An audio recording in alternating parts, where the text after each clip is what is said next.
नमस्कार, मैं कमलेश कबीर आपका एक बार फिर स्वागत करता हूं इस नए एपिसोड में। आज के एपिसोड में हम बात करने वाले हैं राजस्थान से जुड़ी हुई एक खबर से।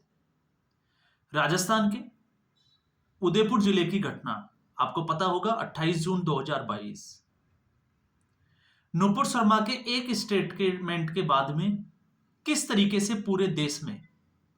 सर तन से जुदा के जो है वो नारे लगे और उसी कड़ी में 28 जून 2022 को उदयपुर जिले के कन्हैयालाल उसकी गला रेत कर, और गला रेतने वाले कौन थे? एक थे रियाज अतारी और दूसरा गौस मोहम्मद। दोनों आरोपियों ने गला रेता और गला रेतने के बाद में वीडियो बनाकर फेसबुक पे डाल दिया। उसके बाद में जांच एजेंसी ने इसकी जांच की और आपको पता होगा इसमें जो है वो लगभग 11 लोगों को आरोपी बनाया गया। और उसके 20 दिन बाद, इस घटना के 20 दिन के बाद में एक और आरोपी जावेद, उसकी गिरफ्तारी हुई और आरोपी जो जावेद है वो हवेली खेरदीवाड़ा का रहने निवासी है। आरोप था जो प्रथम दृष्टया जो जांच में सामने आया उसमें इस जावेद के ऊपर आरोप यह था कि इसी ने कन्हैयालाल की रेकी की थी और हत्या के एक दिन पहले ये दोनों आरोपियों से मिला था। आरोपी जावेद के घर से जो है वो हथियार भी बरामद हुआ था, एक तलवार, और उस बारे में भी मैं आऊंगा कि इस हथियार के बारे में जो है वो हाईकोर्ट में क्या दलील रखी गई। और उसके बाद में इसको गिरफ्तार किया गया और आरोपी रियाज अतारी और गौस मोहम्मद के द्वारा उसका पहचान की गई। तो ये इस केस में, और उसके बाद में जब ये केस चला तो इसमें एक पहले भी एक आरोपी उसको पहले ही जो है वो जमानत दे दी गई थी। लेकिन और एक बड़ी बात और है कि इसमें दो आरोपी, एक आरोपी सलमान और दूसरा अबू इब्राहिम, ये दोनों अभी भी जो है वो फरार चल रहे हैं। तो देश के इतने बड़े हत्याकांड में शामिल एक आरोपी, उसके ऊपर जो है वो हाईकोर्ट का फैसला, और हाईकोर्ट के जस्टिस पंकज भंडारी और प्रवीण भटनागर, उनकी बेंच इस मामले की जो है वो सुनवाई कर रही थी। और सुनवाई में जो तथ्य और जो साक्ष्य जिस आधार पर जमानत दी गई उसमें हाईकोर्ट की टिप्पणी कि आरोपी जावेद के खिलाफ एनआईए कोई सबूत पेश नहीं कर पाई, सिर्फ कॉल डिटेल को ही आधार बनाया गया। अब आप सोच के देखिए, एक अगर यह हत्याकांड नहीं होके कोई दूसरा अगर सामान्य कोई मामला होता तो इस तरह की दलील जो है वो समझ में आती है, लेकिन इतने बड़े हत्याकांड में, और वो भी इसलिए क्योंकि कोई सीसीटीवी फुटेज और लोकेशन जो है वो एनआईए के द्वारा जो है वो कोर्ट में नहीं रखी गई, लेकिन कॉल डिटेल जो है, क्योंकि लगातार आरोपी जावेद जो है वो रियाज अतारी और गौस मोहम्मद से संपर्क में था, उनसे मिला भी था। ये सारे तथ्य जो है वो जांच एजेंसी के द्वारा कोर्ट में रख दिए गए थे, लेकिन इसके बावजूद जो है कोर्ट ने इसको साक्ष्य नहीं मानते हुए आरोपी जावेद को जमानत दे दी। अब जब हम बात करते हैं न्याय प्रक्रिया की, तो क्या फिर इस तरह की जो न्याय प्रक्रिया है क्या उसको बदलने की जरूरत नहीं है? क्योंकि यहां पे आरोपी जो जावेद था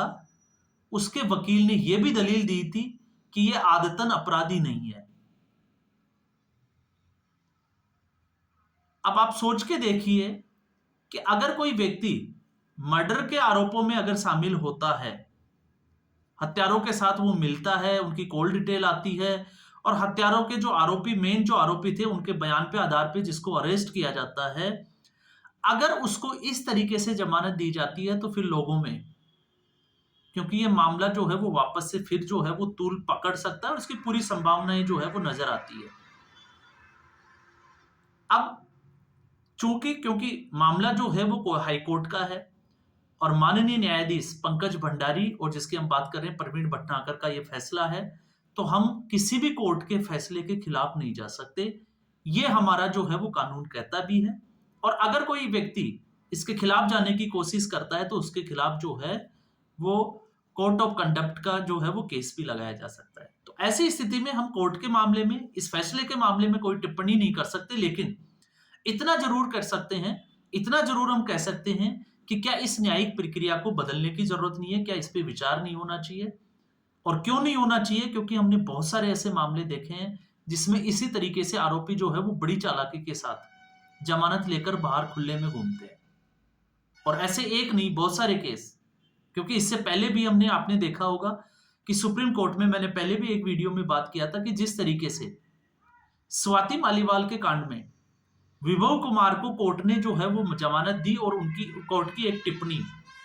कि जो स्वाति मालीवाल को जो चोटें आई वो साधारण सी चोटें थी, उसमें कोई गंभीर चोट जो है वो दिखाई नहीं देती है मेडिकल जांच के बाद में, इसलिए विभव कुमार को जमानत दी जाती है।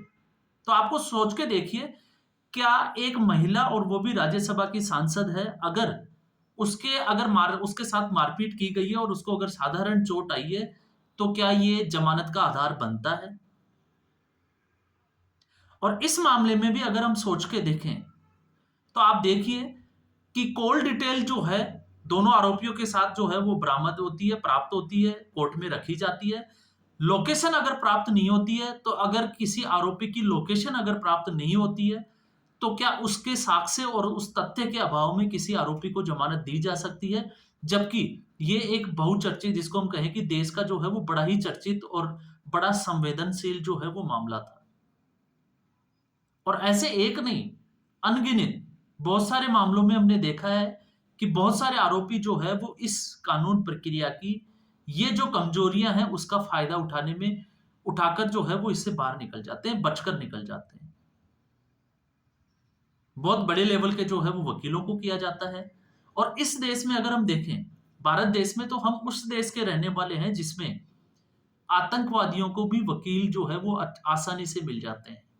और हमारे बड़े वकील जो है वो आतंकवादियों की पैरवी करते हुए नजर आते हैं, और ऐसी दलीलें देते हुए नजर आते हैं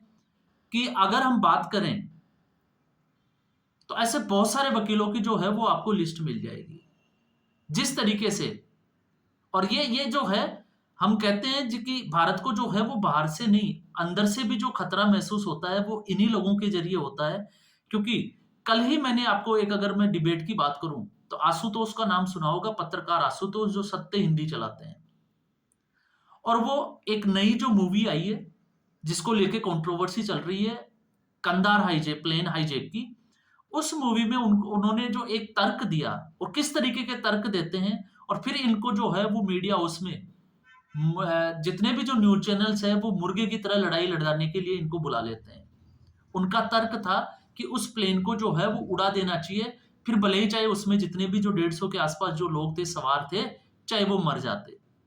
ये तर्क जो है वो कहां तक वाजिब है? तो ये जो है, इस तरह के जो लोग हैं, या इस तरीके की जो न्यायिक प्रक्रिया हमारे देश में चल रही है, इससे जो है वो ऐसे लोगों के हौसले बुलंद होते हैं। और इन्हीं बुलंद हौसलों के बाद में हमने देखा है कि एक के बाद ऐसी ही अनेक घटनाएं जो है उनको ऐसे आरोपी जो है वो अंजाम दे देते हैं, और कानून जो है वो हाथ मलता रहता है। और इससे एजेंसियों का मनोबल भी गिरता है, और एजेंसियों के मनोबल के साथ साथ जो है वो सामाजिक वैमनस्य, उसको भी कहीं ना कहीं जो है वो, हम कह सकते हैं कि ऐसे संवेदनशील मुद्दों में मुझे लगता है कि कोर्ट को जो है वो थोड़ा सा सोच विचार कर आरोपियों को